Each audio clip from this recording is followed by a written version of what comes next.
Matthew 6, verses 19 to 21, New International Version. Do not store up for yourselves treasures on earth, where moths and vermin destroy, and where thieves break in and steal. But store up for yourselves treasures in heaven, where moths and vermin do not destroy, and where thieves do not break in and steal. For where your treasure is, there your heart will be also. Matthew 6, verse 24. No one can serve two masters. Either you will hate the one and love the other, or you will be devoted to the one and despise the other. You cannot serve both God and money. 1 Timothy 6, verse 17 to 19. Command those who are rich in this present world not to be arrogant, nor to put their hope in wealth, which is so uncurrent, but to put their hope in God, who richly provides us with everything for our enjoyment. Command them to be good, to be rich in good deeds, and to be generous and willing to share. In this way, they will lay up treasures for themselves as a firm foundation for the coming age, so that they may take hold of the life that is truly life. I don't know if anybody's heard of a journalist called Kara Swisher. I hadn't until this week. You've probably heard about some of the people she writes about. As a journalist, she's based in Silicon Valley, and her focus on the last number of years has been on the tech giants who've been dominating much of our headlines. Figures like Elon Musk, you've heard of him, yeah?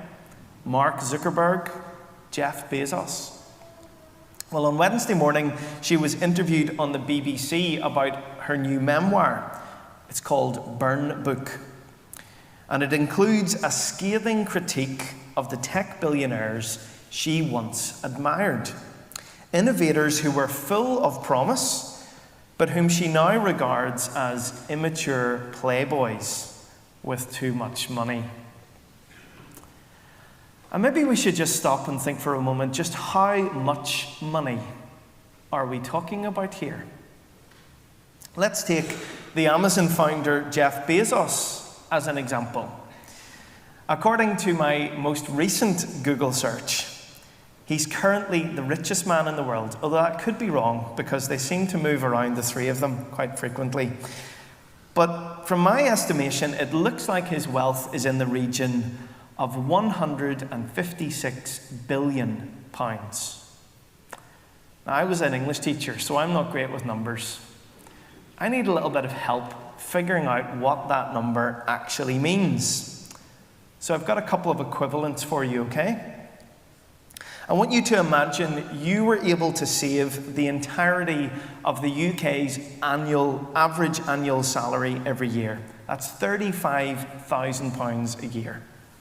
How long would it take you to catch up with Mr. Bezos? I'll tell you, 4.5 million years. You better get saving. Or, imagine you were to earn as much as £6.5 million a month.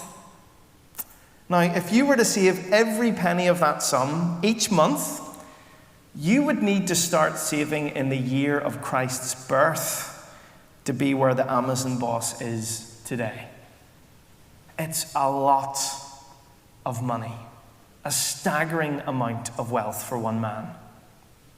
And it only illustrates the widening gap between the very richest and the very poorest in our world. I didn't know this, but this gap has increased dramatically in the last 2 years. It seems that the richest 1% now own more than twice the rest of the world put together.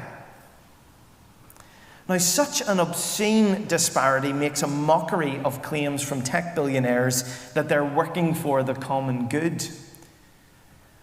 I think Kara Swisher summed it up in her Today interview. She told Amal Rajan that while she listened for years to their nonsense about saving the world, it soon became clear they were only interested in saving themselves. As I heard her words, I thought to myself, Jesus might have a thing or two to say to Mr. Bezos and co. In Matthew's Gospel, he warns that those who want to save their life will lose it. He tells us that material wealth, however impressive, will not last. He asks us, what will it profit any one of us to gain 100 billion but lose our own soul in the process? And this question he poses is for any one of us. Don't be mistaken. We might not be billionaires, but relative to the rest of the world, we are wealthy. And we need to recognize that our wealth comes with a great risk to our spiritual health. Last week, from this lectern, Roz reminded us of the need to guard our hearts. If you won't hear, go back and listen to her. You'll be glad you did. In today's gospel reading, Jesus makes clear that the greatest competitor to our devotion is money. No one, he says, can serve two masters. Either you will hate the one and love the other, or you will be devoted to one and despise the other. You cannot serve both God and money. Now, I think it's important for us to remember who Jesus was speaking to here originally. His audience wasn't tech billionaires. He issues this warning to fishermen, to subsistence farmers, to the lowly in his society, to a people who knew what it meant to pray daily for their bread. These are not the sort of people we might think to be at great risk of losing their soul to financial greed. And yet, even despite their relative poverty, Jesus felt the need to warn them about the power of money. Well, if that's true of them, how much more true is it of us? And maybe that's because money, more than anything else, is the great rival to God. After all, when we have money, we can start to think that it is money that gives us security in life. It is money that brings us comfort and stability. It's money that even gives us hope for the future. But when that happens, we confuse the gift with the God who has given it to us. Jesus makes this very clear, I think, in the way he speaks of money in this passage. Now, you won't have picked up on this from our reading from the Pew Bible, because the modern translation has lost a word that maybe some of you are familiar with if you grew up with an older translation like the King James. Because Jesus doesn't actually use the word money here. He uses a name. You cannot serve both God and, does anyone know? Mammon. Mammon. Now, I can understand the decision to translate this into a word that people will understand today, but I do think it's a bit of a shame. Because by giving money a name, Jesus gives it a personality. And by giving it a personality, he exposes it as a rival God, as an idol.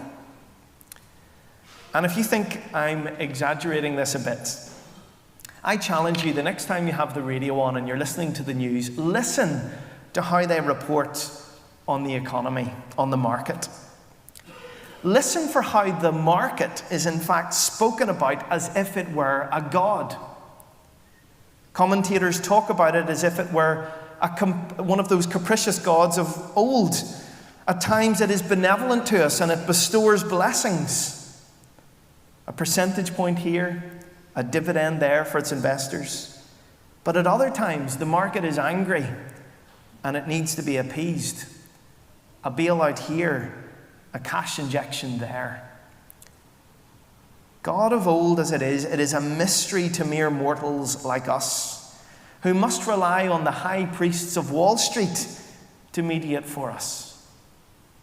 In fact, this God is so revered that those same high priests have honored it with a statue, a great bronze bull in the heart of Wall Street. I've been there and I've seen it. This is the great golden calf of our age. And we need to take care that we don't find ourselves giving it our devotion. Because we have to be realistic and recognize that we swim in the waters of consumerism. We live in a world where the bottom line seems to be the only line that matters.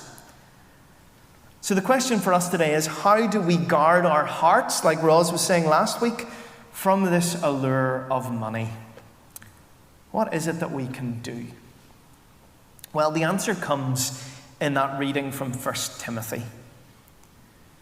The Apostle Paul is very clear. He tells us that to loosen Mammon's grip on us, we need to loosen our grip on money.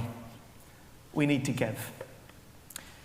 Just look again at what he writes to his protege if you have it in front of you. He says, "Command those who are rich in this present world to be rich in good deeds, and to be generous and willing to share.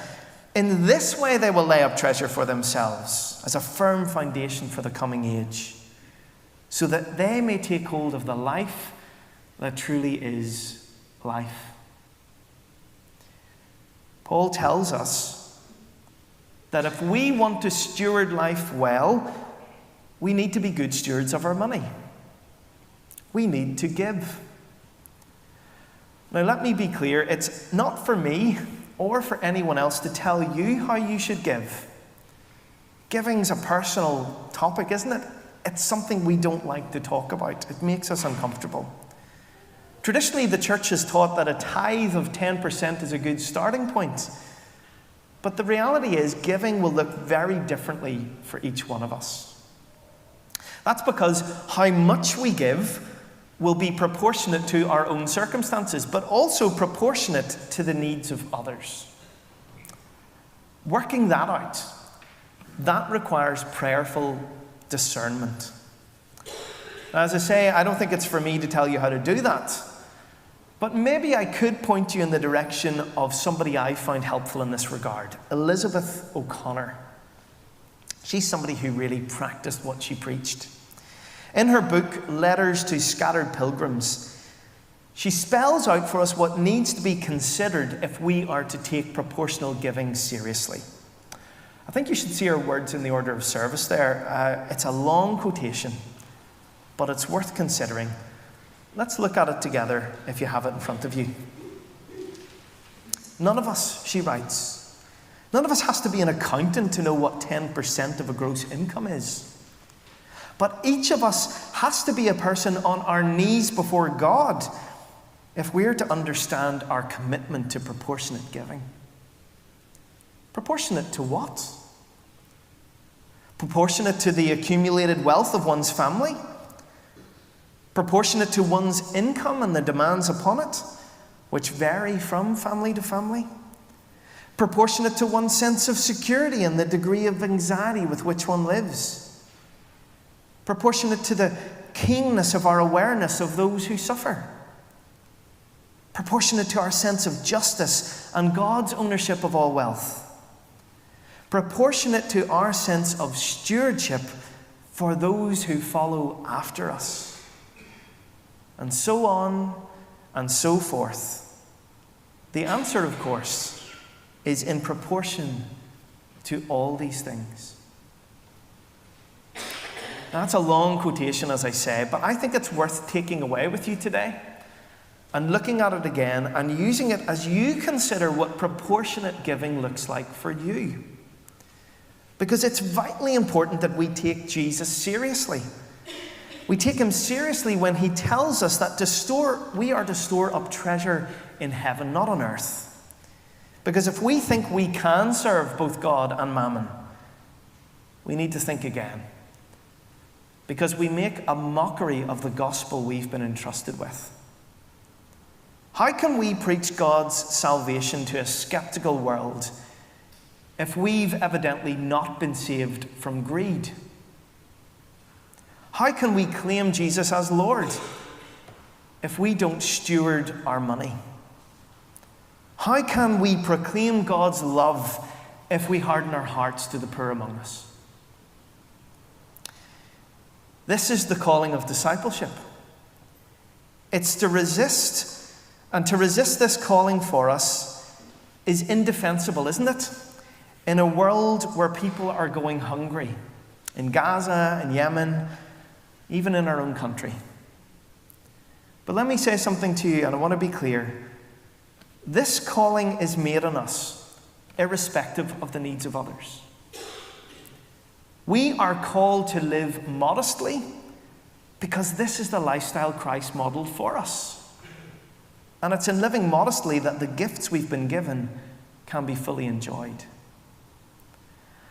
Now, I realize that I'm probably preaching mostly to myself this morning because you are a generous congregation.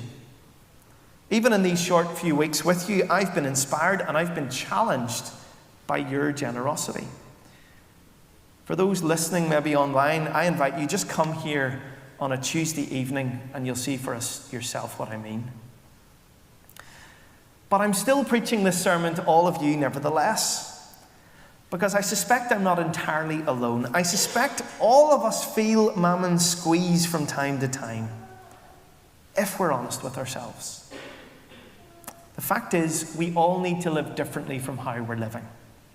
As stewards of the gospel, as stewards of creation, as stewards of justice, we need to resist this cult of the market. We need to reject this false religion that lies to us by telling us that the economy can keep on growing and growing with no cost to the planet, or that the only true measure of any worth is in GDP, or that having a few billionaires is somehow good for the world.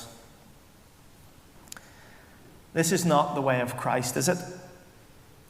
And as stewards of money, it's our job to model the way of Christ for others. And I guess if we need a place to start, I might suggest that we begin with our children. You heard it's Daniel's birthday tomorrow. If he'd been a day earlier, he would have been Patrick. But anyway, yesterday we were chatting about what he's going to do with his birthday money. He did quite well this year. And we were saying that aside from all his Lego-related ideas, he might think about giving some of it to a charity of his choice. And he's been thinking about what that might be. And before I finish, let me tell you a story about why we feel as parents this is an important practice to instill in our children. And this is a story I heard once from a preacher called Jack Rhoda, and it stuck with me. 3 young friends are being driven to the cinema by one of their parents. You maybe know this scenario. And they're chatting, as children do, in the back of the car about all sorts of things. And the discussion comes round to one of them being given £1 million, and what would they do with it? Well, they all start sharing their ideas, until one of them eventually says, if I got £1 million, I think I would use some of it to help the poor. And they all start to feel very pious, and they think, yes, I think I would do that too. If I got £1 million, I would use some of it to help the poor. Well, at this point, the grown-up who's driving pulls over the car to the side of the road and opens up the wallet and takes out a crisp £20 note for each of the children and hands it to them. Well, you can imagine, can't you? They cannot believe their luck. And as the car goes on its journey towards the cinema, they start talking about what they're going to spend it on. A giant pick and mix, a supersized popcorn, a small mountain of Ben & Jerry's ice cream. And then the adult interrupts them. I thought if you got money, you were going to give some of it to the poor. Well, that's only if we got a lot, they tell them. There's an important moral to that story, though, isn't there? That I think speaks to all of us as well. If you don't begin giving when you have a little, how can we expect to be in the practice of giving when we have a lot? Our great temptation in this life is to hold on to what we have. And we kid ourselves into thinking that it's really for us, we've earned it. But as disciples of Jesus Christ, we know that we've been given greater treasure than this. We belong in life and in death to our Savior Jesus. And that means that all we have must be devoted to Him and to His service and in building His kingdom in the world. So my challenge to you today is don't shortchange yourselves. Let us live generously together and take hold of that life that truly is life. In the name of the Father, Son, and Holy Spirit. Amen.